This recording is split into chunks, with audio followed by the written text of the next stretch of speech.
among the whites. And then this is the best of all. I left it out. And you stout. The word stout does not mean that. It means fat. And once weight was a sign of prosperity. But that's an insult. You stout. You big. Okay, I think that's about it.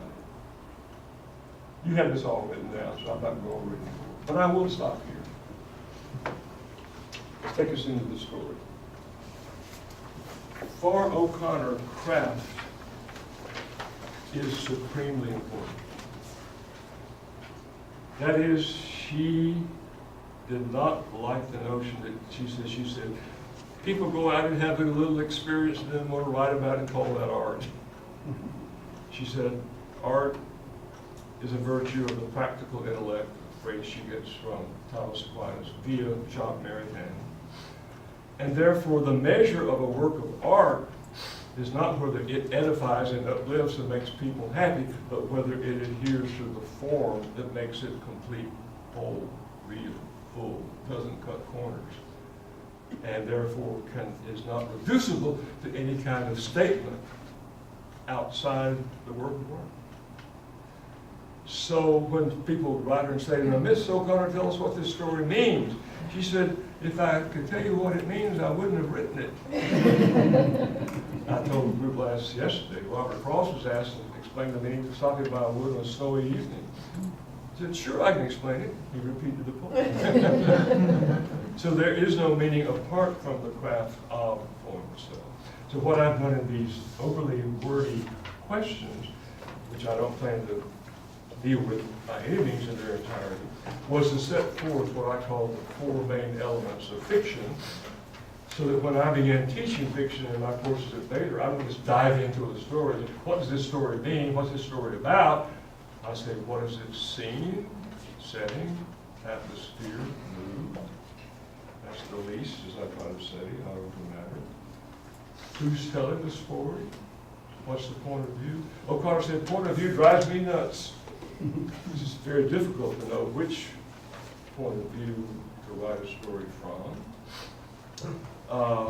And that in some ways is the most important choice. So let me begin with the question I asked you. Why could Ruby Turpin not be the first person narrator of this story, nor the smartest person in the room, Mary Grace? By the way, Flannery O'Connor's full name was Mary Flannery O'Connor. So she gives her own name to this intellectual. Why could neither of them have been the first person narrator of this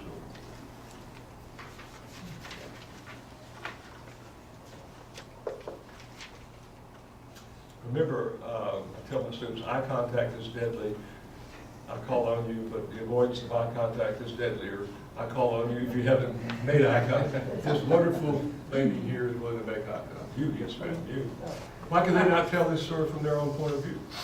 Well, I think for one thing, because of the need for the mystery that's so essential to the story, or maybe all her stories. And that if you were actually in the head of, say, Mary Grace, who was criticizing and condemning Ruby,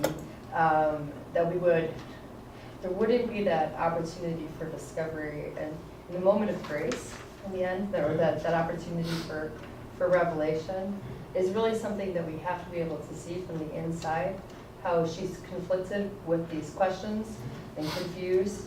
And if it's going to be about kind of that moment of grace or something like that, then it really has to be something that we're actually able to see inside the head of often the most despicable character. Right? Yeah. Because otherwise we can't really see that inner transformation. Yeah. Her whole point is her self-blindedness. She doesn't know who she is. She will have to be shown who she is, and therefore for her to narrate the story would be for her to write a self-vindication that would be absolutely awful. What about Mary Grace? Why couldn't she be the narrator? She's smart. She's had creative writing courses at Wellesley. She's read all the modern theorists. Why can she be a good narrator? Yes, sir. I think that a lot of O'Connor's characters act out a role that they themselves aren't prepared for. And I think it's a reasonable reading of the story to say that Mary Grace herself doesn't know exactly why she does what she does, but in the philosophical context of the story, she's being pushed forward by a force that she wouldn't be able to articulate. O'Connor's fiction is so full of characters that have such a damaged and dysfunctional relationship with their own language. They speak in circles, they speak in approximations, and I think that reflects an inner world that can't keep pace with the spiritual forces that make them dance for and from them. Good. That's a very cultured and accurate assessment. Let me complicate it slightly. What did O'Connor say of her social science major? Thank God it didn't take. And what is the book entitled Human Development from? Where does a title like that come from? Yes, ma'am. Anyway. Well, social science text. That's the quintessential social science text. So what did you think O'Connor meant when she said, thank God it didn't take? And all those courses, the social science it didn't take, thank God. What do you mean? In some ways, Mary Grace seems like the most underdeveloped of all the humans in the whole, in the whole story. Yeah. Thank God. She's kind of what Flannery may have become, as you kind of put in your questions. And she gone to Wilson. Yes. But come back home one more time. What is there about the social sciences that left O'Connor not just disappointed, but willfully saying no to? Yes. I would just say that Ruby Turbine, who is fairly self-satisfied with her own belief in herself as a good woman, is fairly detestable from the beginning, to us from the beginning as readers, because she loves to categorize very carefully groups of people and kind of put people in, groups and boxes, and then not have to think about them anymore because now they've been kind of dissected and classified. And I'd say there's some other O'Connor stories that are similar to that too, as far as what's something really distasteful about kind of breaking down maybe even the mysteries of human beings into clear little categories and then kind of feeling superior or putting these people in that kind of hierarchy. And I think that that kind of activity that Ruby's doing in the story is so fundamental to a certain way of breaking down human nature, human beings, that would be akin to the social sciences at times. That's well said up to a point, because her hierarchy breaks down, it falls apart. To look at that just a minute. Right, but I think that because it falls apart and there's something wrong with that at the beginning, would be why Flannery O'Connor would say that she was glad her social science degree didn't stick, because there's something about her confidence in that kind of worldview at the beginning of the story that is kind of screaming to be broken down by the end. Okay, good. But how has it been also completely inadequate for Mary Grace unawares? Okay. Go ahead, please. I guess I was surprised that she turned out to be such a despicable character, because at first I almost admired her. Like, oh, you Sure. see beyond the. Yeah. The only one in the room who really spots Ruby Turpin for the crude, self-congratulating, proud woman that she is. However, keep going. Right. So when the line is, the book struck her directly over her left eye. Not only was that hilarious and out of the blue, it really was out of the blue, because I thought that it was going to be a story about conversations, like simple conversations in the middle of and so Reinhardt's classroom. right. No books fly. So I guess it seemed like there she sort of is the same, right? That she's not allowing for human failure or anything. She's throwing the book on human development at someone Right. in the, Yeah. O'Connor said, anything that can be reduced to charts, graphs, surveys, and statistics bores me. She said, to be blunt, Christians are interested in things that take up where all the determinants leave off. In other words, if you had a computer large enough to account for every event in my life, every molecule of my being, you could explain a great deal, but not the essence of anyone in this room. We all radically transcend, exceed all of the categories that any kind of statistical science can put us into. And O'Connor was really worried about the triumph of statistical science.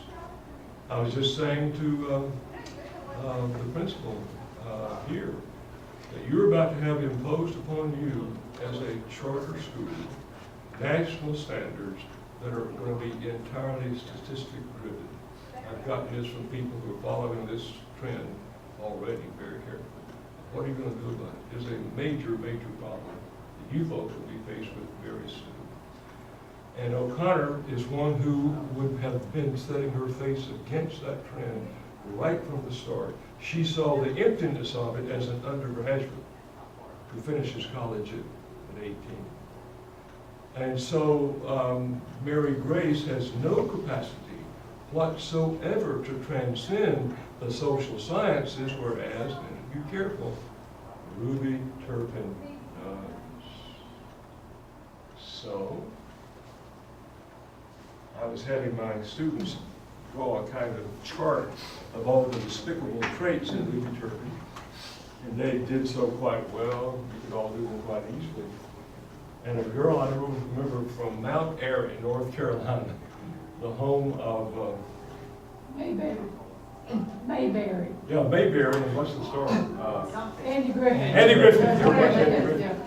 She raised her hand and said, "Y'all talking about my grandmama." So, wait a minute. Are there any admirable traits in Ruby Turpin? What about her name? O'Connor never leaves names insignificant. Mary is the bearer of grace, but it's a grace, of course, that Ruby Turpin doesn't want to receive, but has to. But what about her name? Yes? It's from turpis in Latin, ugly, foul. Sorry, a little bit louder. Her last name, Turpin, What? sounds to me like a play on Latin turpis, the adjective meaning ugly or O'Connor foul. knew a little Latin, but she knew a whole lot more of Southern speech. And that word is pronounced in the South, terrapin. A terrapin, a hardback shelled turtle that cannot be penetrated, is called a turpin. And she is about as impenetrable as a turpin. However, her name, if there are two sides of her, what the name Ruby? Would you name your daughter Ruby? Sure you would. And why? Because it's precious stone, Precious stone. Pretty. pretty, colorful. It's a cheerful name. Not a name that's a downer, as we say, it's a upper. So, one good trait. She's friendly. You know, she walks into that doctor's office, and she can make conversation with anybody. Because she's outgoing, she's cheerful, she's friendly, she sparkles like a ruby. What else? What else? Trying to get the hanging party hung. Yes, ma'am, this lady's been looking but not talking. she loves Claude. Yeah, now she She bosses loves Claude. him around. She noticed when one of the women in the said, "Well, how'd you do that?" And she sees this big ulcer on his knee. She didn't wait for Claude to answer. She answers for Claude, but she's taken him to the doctor, and she is, in her own way, a domineering, bossy, but a loving wife. There's no divorce clause because he's a dull clod. Take care of Claude. What else? A few redeeming qualities. She's grateful. She expresses her gratitude. Yeah, now we're going to see limited. But yeah, she doesn't think that she is self-made. She is grateful. She's full of gratitude. And we get a narrative flashback where she, every night, says her prayers by naming her many blessings, counting them one by one, as the old Baptist hymn has it. What else? Well, I actually don't really see her as more despicable, or despicable in an unusual way. I think it's difficult when we're confronted with more of her inner dialogue that is very much kind of finding different groups to feel above or better than. But we're hearing more of that through her as a narrator than she's speaking a lot of the time. And I guess I think that she's quite relatable. I don't know, I think in a horrible but true way. Similar to say, I was thinking about Rochefoucauld a lot when reading this. What's the word? Rochefoucauld, the French philosopher, and he talks a lot about self-love as being something that motivates everyone in all of this, and we can't even be free of it. But I do think the fact that when she's given this insult from the girl, or the girl says this thing, that she reflects on it, that it gnaws at her, and that she's attempting to get at the truth of it, and that she's in the barn wrestling about, how can I be a hog and also me, and saved and damned, and that a capacity for that kind of introspection is actually rather unusual. Yes. She's very not only reflective, when forced to reflect, she doesn't like to reflect, who does? But her reflectiveness is not simply because she's a great Harts graduate. She doesn't have any schooling. I'm going to show you some horrific grammatical errors, which if you didn't catch, you flunked this class. Okay? But why is she reflective? I mean, let's read the passage where she gets hit over the head with the textbook. By the way, this is the very same image that appears in Good Man is Hard to Find. It's a paragraph, I'm sorry I don't have the same text as you do. 644. It begins, Mrs. Turpin's head cleared. You found what page that's on? 645, bottom of 645. You all found it? Mrs. Turpin's head cleared, and her power of motion returned. She leaned forward until she was looking directly into the fierce, brilliant eyes. There was no doubt in her mind that the girl did know her, knew her in some intense and personal way. Watch the language here. Beyond time, beyond place, beyond condition. What you got to say to me? She asked hoarsely and held her breath. Here's the only time the word appears, waiting as for a revelation. Why is she able to see this angular, acne-faced, Girl Scout shoe wearing Wellesley student as seeing her beyond time and place and condition?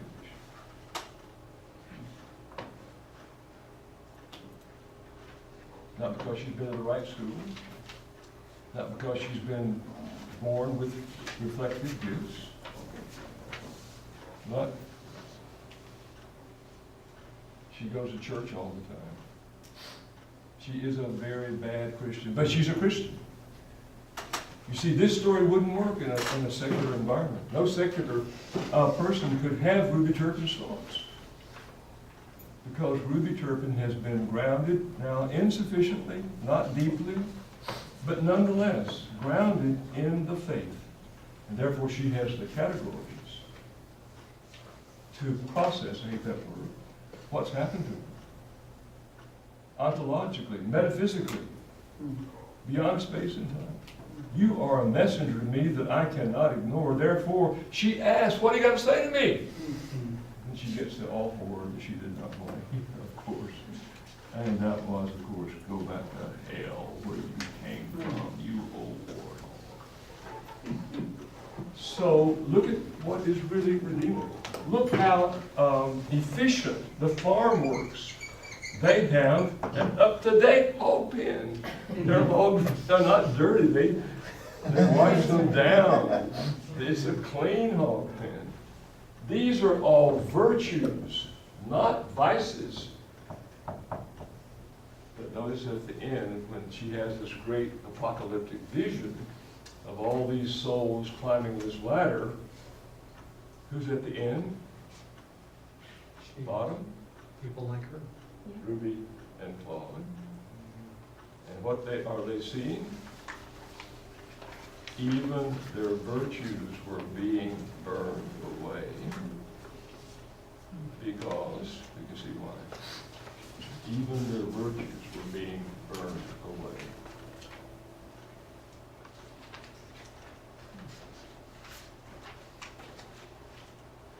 They're so small.